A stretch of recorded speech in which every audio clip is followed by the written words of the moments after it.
dibombardir oleh sekutu Israel yang sangat solid. Kenapa mereka menyerang Iran? Karena mereka melihat Iran ini sebagai sumber kekuatan yang dimiliki oleh Gaza. Setiap hari ada bunyi-bunyi bom kayak malam-malam. Kita pilih jalur melalui negara sekitar yang paling aman. Sebenarnya untuk mengalihkan perhatian dunia dari kekejian yang dilakukan Israel di Palestina.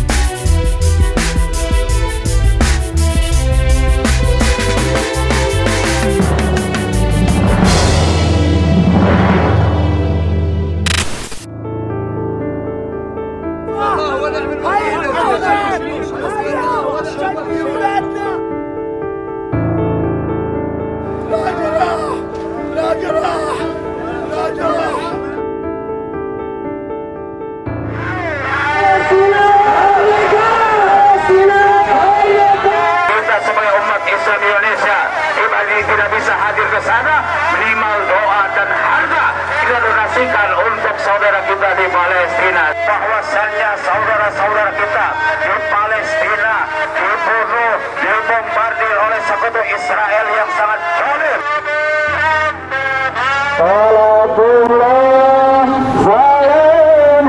Lebih dari sekitar 2 minggu konflik antara Iran dan juga Israel, pemirsa, namun sampai akhirnya terjadi gencatan senjata, namun perhatian masyarakat dunia ini tetap tak lepas dari nasib masyarakat Palestina, karena memang nasib Palestina ini tidak bisa dipisahkan begitu dari konflik antara Iran dan Israel, karena Iran ini menjadi salah satu negara pendukung dari Palestina.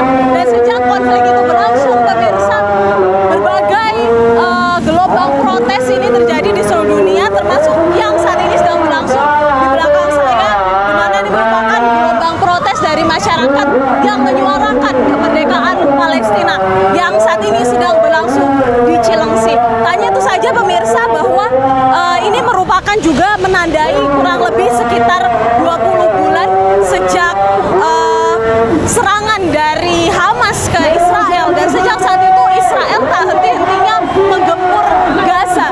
Saat ini pemirsa, saya akan mengikuti long march yang akan berlangsung. Kita coba bergabung di dalamnya.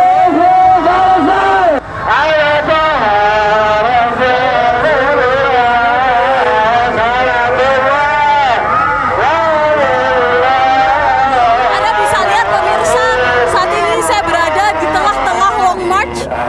Para demonstran yang melakukan aksi damai bagi Palestina dalam acara Cilengsi Bersatu ini, kami melihat bagaimana banyak sekali elemen masyarakat yang berkumpul, mulai dari para tokoh agama, habib ulama, sampai banyak elemen masyarakat lainnya yang pada hari ini bersama-sama berkumpul untuk menyuarakan satu hal yang sama, yakni kemerdekaan bagi Palestina, dan juga mengutuk keras serangan Israel terhadap Gaza yang sudah berlangsung kurang lebih selama 20 bulan sampai pada hari ini pemirsa.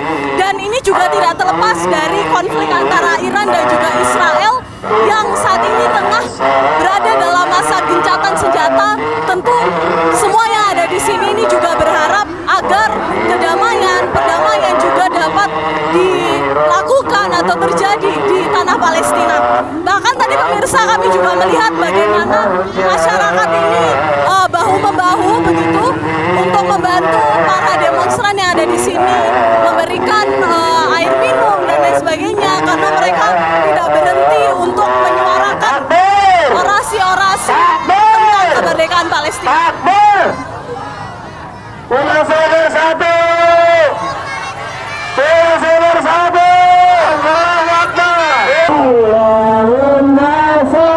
Ya, Anda bisa lihat ya, saya berada di tengah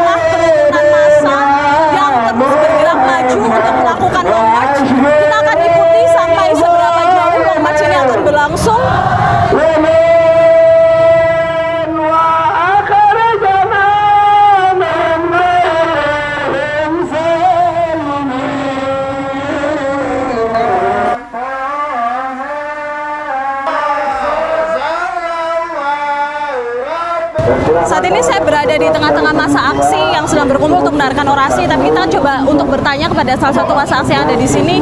Kita coba cari ya pemirsa. Permisi Pak, Ibu. Benarkan saya Tanti dari TV One, dari media. Boleh minta waktunya untuk wawancara sebentar mungkin? Oke, apa yang menjadi alasan mengapa pada hari ini ingin datang untuk ikut aksi Palestina pada hari ini? Ya, karena bagi kita sebagai umat muslim khususnya sesama muslim itu bagaikan satu tubuh gitu. Jadi kita mau menunjukkan rasa sakit hatinya kita, dan kita mau menyuarakan suara kita untuk membela Palestina agar mereka cepat-cepat mendapatkan kemerdekaan ini. Kita tahu kan ini bukan aksi yang pertama kali, sering aksi-aksi seperti ini terjadi. Apa sih yang menjadi harapan sebagai seorang massa ya? Tentunya yang kita harapkan cuma satu ya, kemerdekaan Palestina aja. Palestina merdeka, udah itu aja. Mudah-mudahan kita selalu berharap dan selalu berdoa supaya Palestina cepat dimerdekakan. Makanya kita sering gelar aksi di mana-mana, kita hadir aksi di mana-mana.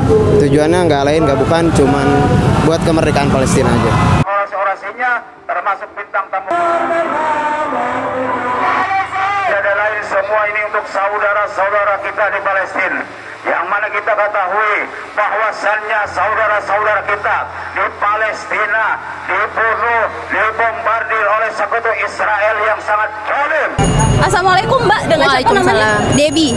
Mbak Debbie ya? Oke Mbak Debbie, saya ingin tanya, kenapa pada hari ini ikut aksi membela Palestina pada Sebagai umat Islam kita emang harus bela Palestina ya. Karena emang udah kewajiban kita sebagai sesama muslim ya Kak ya. Emang harus membantu Palestina. Walaupun kita mungkin pribadi kita nggak bisa datang ke sana, mungkin kita bisa ikut menyuarakan gitu ya Kak ya. Di sini sebagian harta atau doa-doanya untuk saudara kita ya di sana gitu ya Kak ya. Paling kayak gitu aja sih Kak.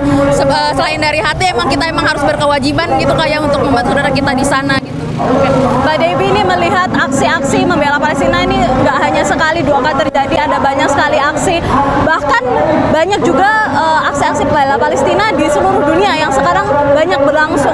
Menurut pandangan Mbak Debbie sendiri seperti apa, dan kemudian harapan terbesarnya dari adanya aksi-aksi ini apa? Kalau saya cuma satu, saya pengen Palestina merdeka secepatnya ya Kak ya. Karena kita udah banyak banget ngelihat pembantaian, terutama anak-anak kecil yang nggak berdosa, terutama gitu kayak dibunuh secara brutal. Perempuan di sana tuh udah ngerasain penderitaan yang cukup lama ya Kak ya. Saya pengen secepatnya tuh Palestina merdeka gitu aja kayak, insya Allah secepatnya merdeka gitu aja. Terima kasih Mbak Debbie ya atas waktunya. Ya. Saya coba akan cari masa aksi lagi pemirsa untuk kita bisa wawancara. Misi. Assalamualaikum. Boleh minta waktunya sebentar untuk wawancara? Saya dari media TV One. Ya, it's okay, but Oh, you speak English. sedikit bahasa. Oh, sedikit bahasa. Dari mana kalau boleh tahu? Arab Mesir. Dari Arab Mesir. What is your reason coming today and join the action or demonstration for Free Palestine today? Me and him today for communication with Indonesia now for this Palestine now. Yeah, and this for Israel, this kafir. Yeah, this for kill for the children, for all Arab, for Arab Gaza. Yeah, this for kill for him. This I need for all Arab Muslim in for your hand, for one for hand. Yeah. Yeah. Then is this all for this problem for all Muslims? This is not the only demonstration that happening in the world right now. There's also many demonstrations that happening not only in Indonesia but also in Europe, in This for all international like this, for Europe like this, for Swiss like this, for Arabian like this, all for communication with this people Muslim in Gaza and Palestine, and this for Islamic one. Sekali lagi bahwa kita harus bersemangat sebagai orang-orang yang beriman. Saat ini pemirsa, saya akan mewawancara Ustadz Muhammad Hussein Gaza begitu terkait dengan aksi hari ini. Kita coba untuk ke depan mungkin ya Ustadz, karena ini masih hati jalan kami, maka kami akan tunjukkan jalan ibunya, aja ibunya kan. Ini bersama dengan Ibunda Ustadz pada hari ini. Assalamualaikum, sebelumnya Ustadz Hussein, ini kalau kita tahu aksi pada hari ini berjalan dari tadi pagi begitu ya, tentu kita sama-sama mengetahui kalau tujuannya adalah untuk menyuarakan kemerdekaan bagi bangsa Palestina. Tapi sebelumnya kami juga ingin bertanya begitu ya, selain menyuarakan kemerdekaan Palestina, apa kemudian yang menjadi tuntutan dan juga fokus utama dari aksi pada hari ini? Jadi kita adakan aksi ini diantara tujuannya adalah mengedukasi masyarakat bahwa sampai hari ini genocida belum selesai, penjajahan belum selesai, pembantaian di Gaza per hari itu sampai 100 orang per hari, itu konsisten selama 20 bulan. Setiap hari Zionis membantai anak-anak dan wanita di Gaza per hari 100 nyawa. Itu bukan angka, itu nyawa. Kebiadaban ini masih berlangsung. Oke, kalau kita tahu juga sebetulnya konflik Palestina dan Israel ini tidak bisa dilepaskan juga dari konflik yang tengah berlangsung antara Iran dan juga Israel, tapi sekarang sudah memasuki gencatan senjata. Bagaimana Anda memaknai gencatan senjata ini? Narasi dari pihak Iran, mereka tidak pernah benar-benar menyepakati gencatan senjata ini. Artinya mereka bahkan menyebut ini adalah kesepakatan gencatan senjata sepihak. Sepihak artinya kalau Israel ternyerang, kami akan nyerang. Meskipun tidak ada tertulis atau tidak ada secara resmi, ya. Namun sekali lagi pergerakan pemerintah Iran, pemerintah Islam Iran dalam melakukan serangan ke Israel ini juga tidak lepas dari rasa muak mereka, rasa marah mereka kepada Barat yang membiarkan Israel ini sewenang-wenang membantai umat Islam di Palestina. Jadi saya ingin meluruskan di sini, kalau ada sebagian dari kita yang meyakini bahwa serangan Iran ke Israel ini semata-mata karena Iran diserang oleh Israel, maka kita harus melihat lebih dalam. Kenapa Israel ini menyerang Iran? Kenapa Amerika menyerang Iran? Karena selama ini Iran adalah satu-satunya negara yang konsisten dalam mensuplai ke Gaza, tidak hanya logistik, tapi juga senjata dan kekuatan militer. Dan kekuatan militer di Gaza itulah yang membuat Gaza sampai sekarang bertahan. Ini saya harap kemarahan Iran dan serangan-serangannya ke Israel ini bisa membuka mata kita, menjadi inspirasi buat seluruh negara-negara di dunia untuk mulai bergerak dan mulai bersuara, mulai bertindak dengan sesuatu yang lebih nyata, tidak hanya kecaman, tidak hanya omong-omong, tapi benar-benar kekuatan militernya diturunkan untuk menghentikan aksi kebiadaban genosida Israel ke Gaza. Apa sih yang menjadi dampak dari konflik Israel-Iran dan juga gencatan senjata yang tengah terjadi saat ini kepada Palestina? Israel tidak lagi memiliki alasan kenapa mereka menyerang Iran, karena mereka melihat Iran ini sebagai sumber kekuatan yang dimiliki oleh Gaza. Maka mereka berpikir kalau Iran ini hancur, kekuatan Gaza akan hancur. Tapi kenyataannya dalam perang 12 hari kemarin, Israel gagal total. Mereka alih-alih menghancurkan kekuatan perlawanan di Iran, bahkan mereka semakin membuka mata dunia, membuat dunia simpati kepada Iran dan kepada Gaza. Maka sekarang setelah kesepakatan gencatan senjata ini, Israel tidak ada lagi alasan untuk meneruskan perang mereka di Gaza. Dan ini kabar gembira buat teman-teman perwakilan Hamas. Mereka sudah memberikan sinyalmen bahwa kesepakatan gencatan senjata antara Gaza dan Israel mungkin tidak akan lama. Kita akan melihat mungkin dalam waktu dekat akan terjadi kesepakatan gencatan senjata antara dua kubu yang bertikai ini. Dari pernyataan siaga 1 sampai dikasih waktu 24 jam untuk bisa ke meeting point. Meeting point-nya di KBRI Teheran.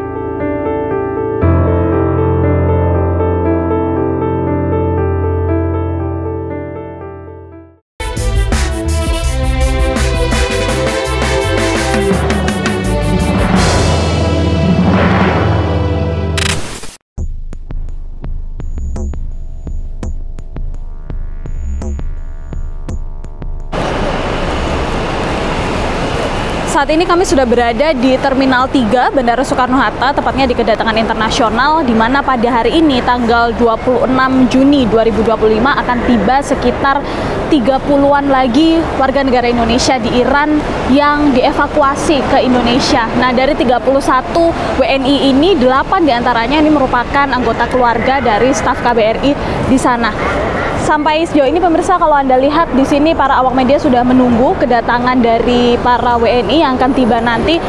Saat ini berdasarkan informasi terbaru yang kami terima, mereka sedang mengurus administrasi dan kurang lebih sekitar 30-50 menit lagi mereka akan keluar dan nantinya kita bisa bertemu dengan para WNI yang dievakuasi. Kurang lebih juga sebagai informasi akan ada 3 kali pesawat yang mendarat membawa mereka, pemirsa. 2 diantaranya ini dari Qatar dan 1 lagi ini dari Turki. Kita temukan faktanya.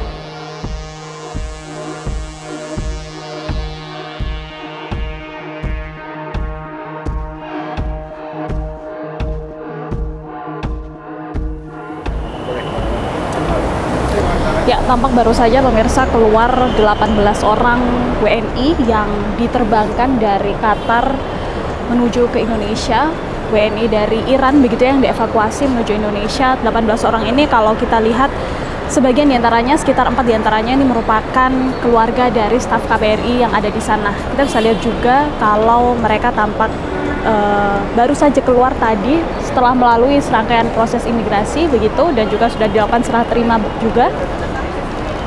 Kita bisa lihat sejumlah rombongan yang ada di sini. Pak, izin, mohon maaf, saya Tanti dari TV One, Pak. Iya, selamat.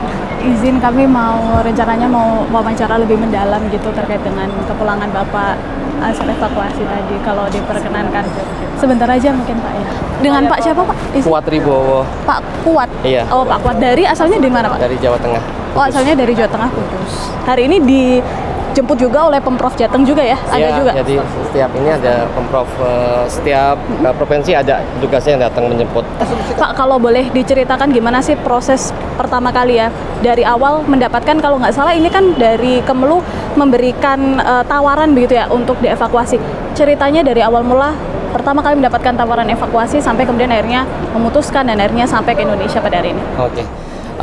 Jadi kita sejak ada penyerangan hari pertama itu kita udah komunikasi dengan embassy dengan melalui WhatsApp. Kita ada grup WhatsApp sendiri buat warga negara Indonesia. Itu kita saling share informasi, terus saling collect informasi juga mana-mana yang belum terdaftar. Jadi memang gerak cepat kita. Terus akhirnya dilihat dari situasi yang udah mulai memburuk, terus kita sempat ada Zoom yang inisiasi sama Kemenlu dari Jakarta. Kebetulan memang internet jelek, jadi nggak bisa semua orang bisa ikut Zoom. Intinya di Zoom itu briefing untuk setiap orang harus menyiapkan bekal untuk kita evakuasi. Jadi kita menyiapkan satu tas yang isinya itu dokumen-dokumen yang memang harus dibawa dan pakaian secukupnya. Dari penyataan siaga 1 sampai dikasih waktu 24 jam untuk bisa ke meeting point. Meeting point-nya di KBRI Teheran gitu. Jadi begitu tanggal 18 Zoom meeting, tanggal 19-nya di-declare siaga 1.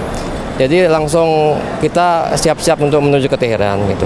Kan ada yang dari Masad, ada yang dari Qom, ada yang dari beberapa daerah lah, Shiraz, Tabriz gitu. Semuanya ngumpulnya di KBRI Teheran. Terus hari Jumatnya itu, Jumat pagi jam 7 pagi kita berangkat ke perbatasan di Azerbaijan, Astara. Itu jalur darat ya? Jalur darat, ya. Kita naik 4 bus. Perjalanannya 12 jam. Mencekam nggak sih Pak perbatasan antara Iran dengan negara-negara lain lewat jalur darat? Jalur itu kan kita ada 3 alternatif tadinya. Jadi melalui Turki, melalui Turkmenistan, atau melalui Azerbaijan. Jadi setelah dievaluasi sama tim, diputuskan kalau Azerbaijan itu jalur yang paling aman. Jadi memang alhamdulillah aman, nggak ada masalah. Sempat juga ada serangan di Qatar dan kemudian akhirnya banyak penerbangan yang ditutup dan lain sebagainya. Apakah itu berdampak juga dalam perjalanan kemarin? Ya, itu yang gelombang pertama sama gelombang kedua. Itu karena tadi itu kan sempat yang gelombang pertama itu karena ada penyerangan ke Doha, ke Qatar. Jadi pesawatnya sempat divert ke Jeddah. Terus teman-teman itu pada istirahat di pesawat. Pak, kalau boleh diceritakan seperti apa sih sebetulnya situasi di Iran sebelum Bapak akhirnya meninggalkan Iran ke Indonesia? Situasi terakhir di sana seperti apa? Sebenarnya pada saat kita meninggalkan Iran itu ya tadi itu sebenarnya yang diserang cuman ini aja, fasilitas-fasilitas militer gitu-gitu aja sih. Kalau yang lain-lain sepengetahuan saya nggak ada. Cuman kan setiap hari ada bunyi-bunyi bom kayak malam-malam kayak gitu, ada bunyi ledakan kayak gitu. Terus kita nggak tahu nih sampai kapan mau kayak gitu kan. Terus ini ada kesempatan dari pemerintahan Indonesia untuk memulangkan fasilitas untuk dievakuasi, ya udah kita ambil aja. Karena kita nggak tahu sampai kapan itu berakhir. Gitu. Pak Kot sebelumnya sudah berapa lama tinggal di Iran? Saya on off sih ya. Jadi setahun di Iran, terus habis itu ke negara lain, terus balik lagi ke Iran, kayak gitu-gitu. Jadi kalau dihitung total mungkin sekitar 5-6 tahunan lah. 5-6 tahun. Ya. Latar belakangnya pekerja ya di sana ya? Iya, pekerja. Oke. Selama 5-6 tahun, kalau kita tahu kan sebetulnya serangan Israel ke Iran bukan kali pertama ini terjadi ya? Yang dulu-dulu pernah Bapak alami? Oktober kan cuma pernah sekali itu. Tapi itu normal, nggak ada masalah apa-apa. Jadi cuma diserang, terus Iran nyerang balik, kemudian selesai. Nggak mengganggu kegiatan sehari-hari, nggak ada sama sekali. Kenapa terjadi serangan Israel ke Iran? Salah satunya ini karena menurut Israel ya, untuk mengamankan begitu wilayah karena diduga Iran ini memiliki pabrik nuklir dan lain sebagainya. Warga di sana sebetulnya mengetahui nggak sih hal ini, mendengar isu-isu ini atau seperti apa yang mereka? Kalau isu itu pasti ada, kan ada berita juga kan. Mereka bisa akses berita internasional juga.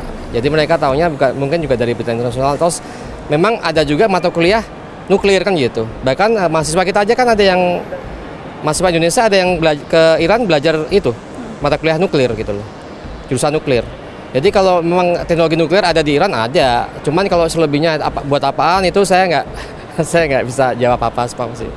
Terima kasih banyak sekali lagi Pak Kot atas waktunya dan selamat tiba kembali di Indonesia. Terima kasih sekali kepada pemerintah Indonesia, ke Kemenlu, Pemprov juga, sama KBRI Teheran, KBRI Baku, dan ada bantuan juga dari KBRI Moskow dan seluruh warga Indonesia. Terima kasih sekali. Terima kasih banyak Pak. Sehat-sehat. Terima kasih.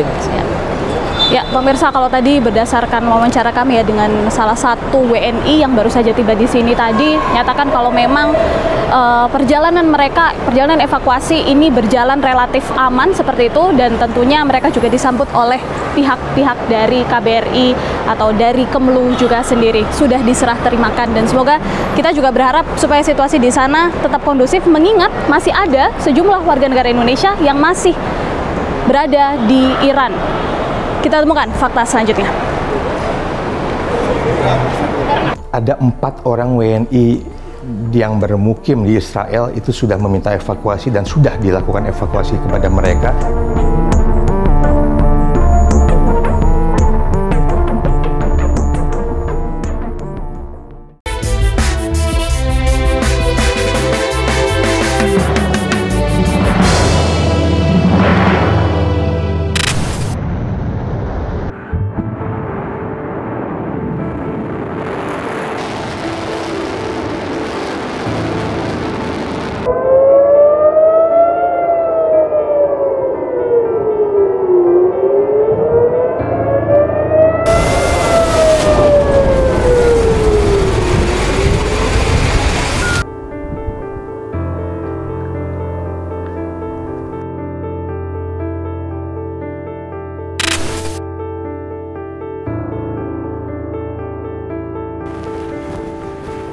Saat ini kami sudah berada di kantor Kementerian Luar Negeri. Kita akan bertemu dengan juru bicara Kemlu dan bertanya terkait dengan seperti apa proses evakuasi warga negara Indonesia yang berada di Iran maupun Israel. Berapa kira-kira jumlah WNI yang akan dievakuasi, termasuk seperti apa proses pemulangannya. Kita temukan faktanya. Bersama kami saat ini sudah ada juru bicara Kementerian Luar Negeri, Bapak Roy Sumirat. Selamat siang, Pak Roy. Selamat siang. Bagaimana kabarnya, Pak? Baik. Apa kabar? Baik juga. Pak Roy, ini melihat konflik antara Israel dan juga Iran. Kalau situasi terkini yang kita tahu dari pemberitaan, kemudian dari pengamatan juga ya, kalau sudah masuk masa gencatan senjata, tapi beberapa pengamatan menilai bahwa tensi ini masih cukup tinggi di antara dua negara, Iran maupun Israel. Apakah kemudian dari pihak pemerintah Indonesia sendiri, baik dari Presiden maupun dari Menteri Luar Negeri, sebetulnya seperti apa, Pak? Situasi terkini di sana saat ini, termasuk juga apakah ada arahan khusus begitu ya dari pemerintah, terutama terkait dengan WNI yang ada di sana? Baik, memang sebagaimana kita amati bersama dan kita pantau secara seksama bahwa situasi di kawasan masih sangat mengkhawatirkan. Dan dalam hal ini sebetulnya yang paling menjadi prioritas pemerintah Indonesia saat ini adalah terkait dengan masalah keselamatan dan keamanan para warga negara Indonesia yang ada di kawasan, terutama di negara-negara yang memang sudah secara nyata selama beberapa hari terakhir ini mengalami serangan atau ada insiden-insiden bersenjata yang dapat membahayakan nyawa dari para WNI tersebut. Maka oleh sebab itu konsentrasi kita diberikan ke sana, terutama bagi negara-negara yang sudah diumumkan oleh pemerintah Indonesia berada di dalam status siaga 1. Pengertian dari status siaga 1 adalah bahwa pemerintah segera meluncurkan rancangan untuk melakukan evakuasi warga negara Indonesia dari negara-negara tersebut. Hanya perlu saya tekankan lagi bahwa partisipasi atau keikutsertaan WNI pada program atau kegiatan evakuasi tersebut merupakan pilihan individu masing-masing. Jadi dilakukan secara sukarela dan pemerintah tidak memiliki kewenangan untuk memaksa individu itu mengikuti evakuasi apa tidak. Itu Bapak Menteri Luar Negeri sudah menyampaikan bahwa pemerintah Indonesia mengumumkan siaga 1 untuk wilayah Iran, dan ini adalah perubahan signifikan sejak tahun lalu, bulan Juli 2024, status Iran adalah status siaga 2. Dengan demikian, secara resmi proses evakuasi dimulai pada saat itu. Saya ingat sekitar 116 warga negara Indonesia ikut mendaftarkan diri. Ketika dilakukan evakuasi dari Iran, kita sudah memilih jalur evakuasi melalui darat. Kita pilih jalur melalui negara sekitar yang paling aman, dan kita sudah memilih jalur evakuasi melalui negara setempat ke Baku, ke Azerbaijan, dan akhirnya ada 97 orang yang mengikuti proses evakuasi dari Iran ke Baku, Azerbaijan, dan kemudian sekarang dalam proses ketibaan di tanah air. Tanggal 24 kemarin saya mendapatkan laporan dari KBRI Teheran, karena kita masih ada sekitar 8 personil di KBRI, termasuk 3 orang diplomat di sana yang masih bekerja, menyatakan bahwa selama 24 jam atau sekarang sudah 48 jam terakhir, tidak ada serangan yang terdengar atau terasakan dilaporkan di ibu kota Teheran. Kita harapkan ini menunjukkan adanya perkembangan yang membaik. Tentu kita masih terus cautious ya, apabila suasana berubah lagi.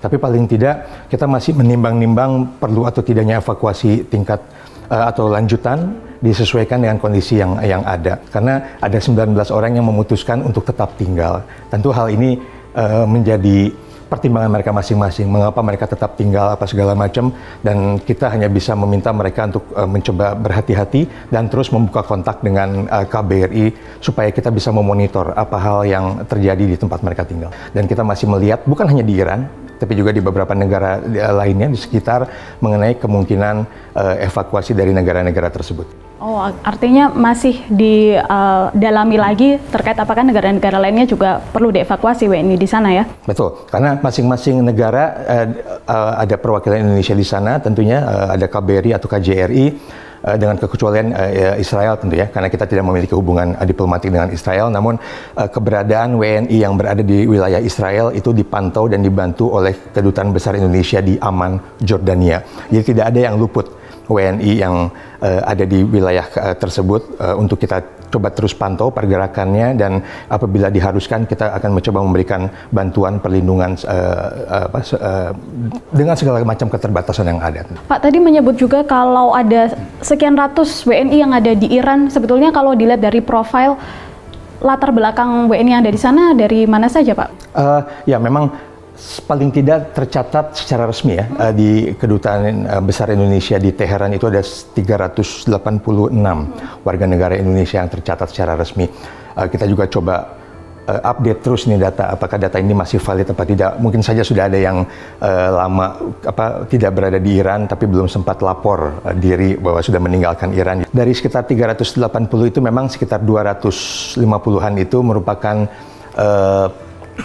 pelajar ya, yang menuntut ilmu di beberapa universitas atau sekolah, institusi lembaga pendidikan yang ada di Iran, terutama paling banyak itu di kota Qom. Nah, patut dimengerti juga bahwa situasi dan dinamika di berbagai kota di Iran itu pun kan berbeda-beda. Saya mendapatkan laporan langsung bahwa memang banyak yang akhirnya memilih untuk tetap tinggal atau tidak jadi daftar atau sudah daftar tapi batal berangkat. Itu karena mereka menganggap di kotanya sendiri itu relatif suasananya masih kondusif. Mungkin bagi yang pelajar mereka juga khawatir dengan masa depan kelanjutan studi mereka misalnya, atau yang memang pekerja mereka juga mempertimbangkan apakah mereka bisa kembali untuk bekerja secara normal dalam jangka waktu dekat. Jika mereka tetap memilih untuk menolak, begitu, apakah ada arahan khusus atau bantuan yang diberikan pada mereka? Betul, seperti yang saya sampaikan tadi, bahwa pada dasarnya evakuasi adalah voluntary basis. Tidak akan pernah dalam situasi apapun, dalam sebahaya apapun, pemerintah bisa memaksakan orang untuk ikut evakuasi. Jadi kalau memang mereka sudah tetap hatinya, gitu, berketetapan hati bulat untuk tetap tinggal, ya memang kita paling hanya bisa menghimbau agar mereka melakukan hal-hal yang paling tidak bisa mengurangi potensi bahaya yang terjadi.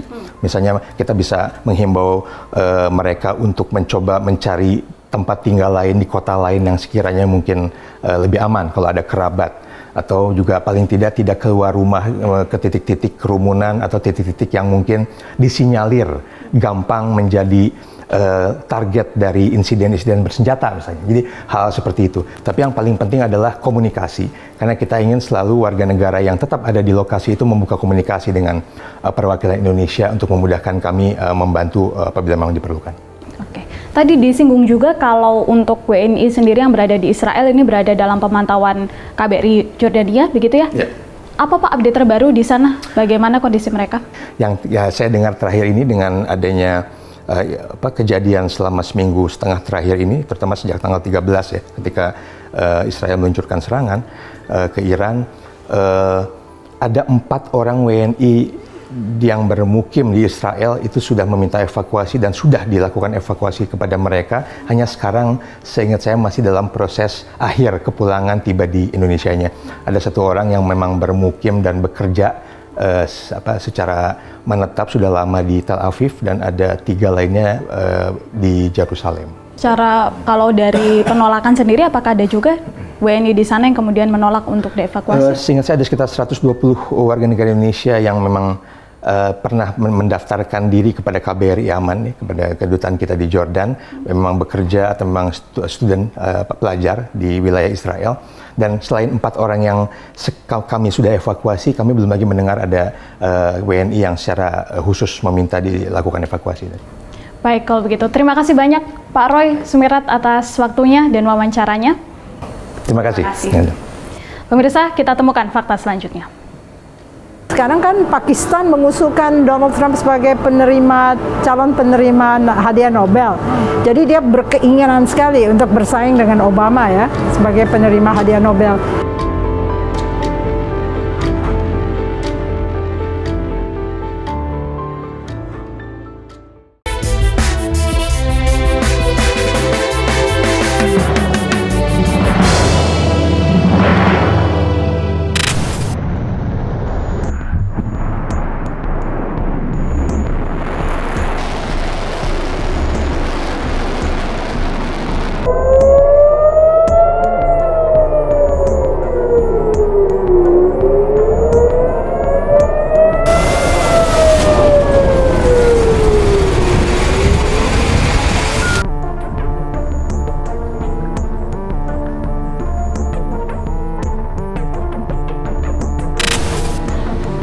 Saat ini tim Fakta akan menemui pengamat hubungan internasional untuk mengetahui bagaimana situasi terkini dari konflik antara Iran dan juga Israel, terutama setelah adanya gencatan senjata, dan bagaimana hal ini berpengaruh terhadap serangan Israel ke Palestina. Apakah justru nantinya akan ada gencatan senjata juga di Palestina?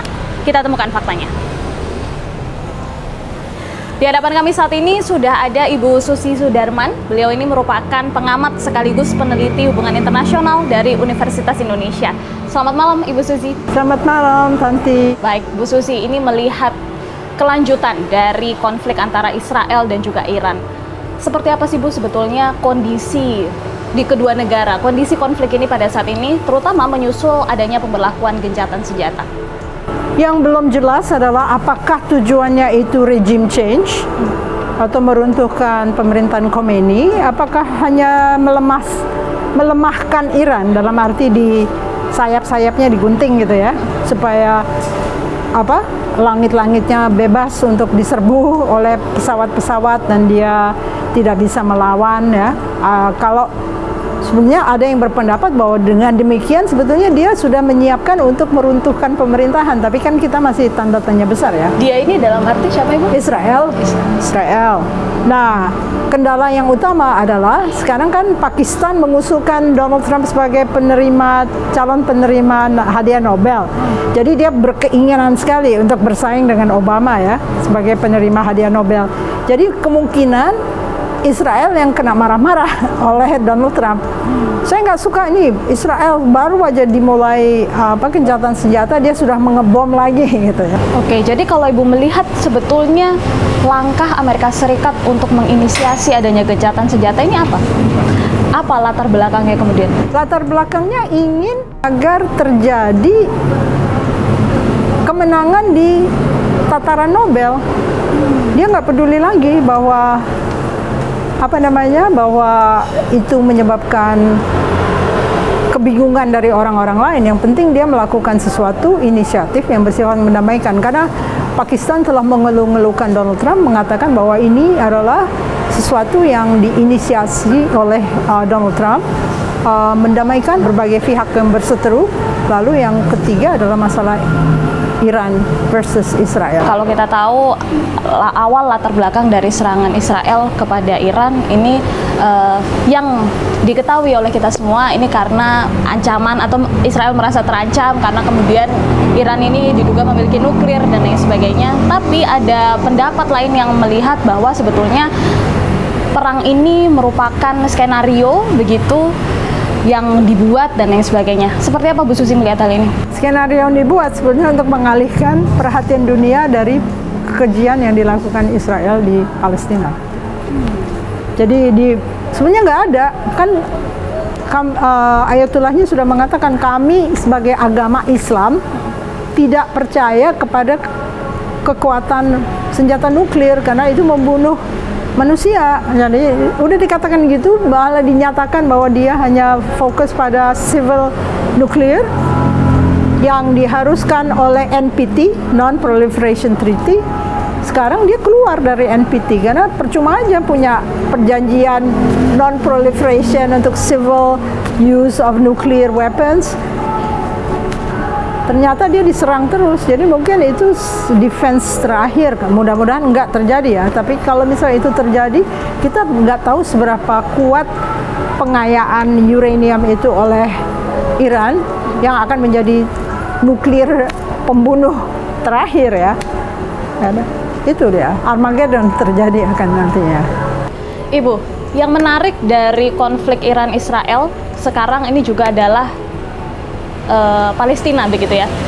Gencatan senjata mulai diberlakukan dan kemudian Israel ini pada akhirnya berdasarkan pemberitaan begitu kembali melakukan serangan kepada Gaza karena sudah adanya gencatan senjata dengan Iran. Seperti apa Ibu melihat hal ini? Ya, Israel dia menginginkan Gaza itu sebagai wilayah yang akan dibuat kanal. Kanal itu adalah kanal yang bisa menyaingi Suez Canal. Jadi dia butuh itu untuk melindungi transportasi segala hal. Jadi kalau misalnya dia masih berkeinginan itu, tapi kan reputasinya sudah jatuh sekali ya, Netanyahu dan Israel. Apakah masih mungkin dilakukan? Itu masih tanya-tanya besar. Karena misalnya Donald Trump hanya menyelesaikan masalah Iran-Israel, dia juga harus menyelesaikan masalah Palestina. Nah, itu dia yang menarik. Seperti apa Bu melihatnya? Apakah mungkin bakal ada gencatan senjata juga yang dilakukan oleh Trump ya untuk terkait dengan Israel dan Palestina? Ada faktor uang. AIPAC akan melobi politisi-politisinya.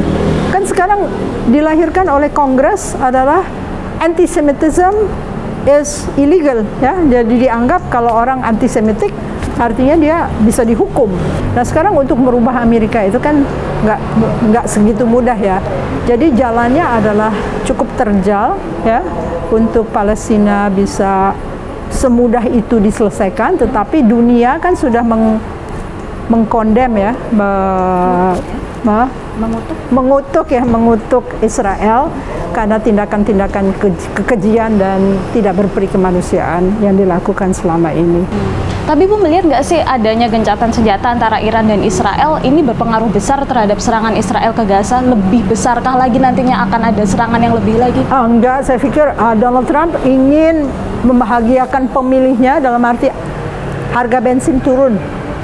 Kalau ini perang berlangsung terus, Hormuz ditutup, harga bensin akan naik. Yang dunia tahu Iran ini menjadi salah satu negara yang paling gencar begitu mendukung Palestina, yang dunia tahu ya.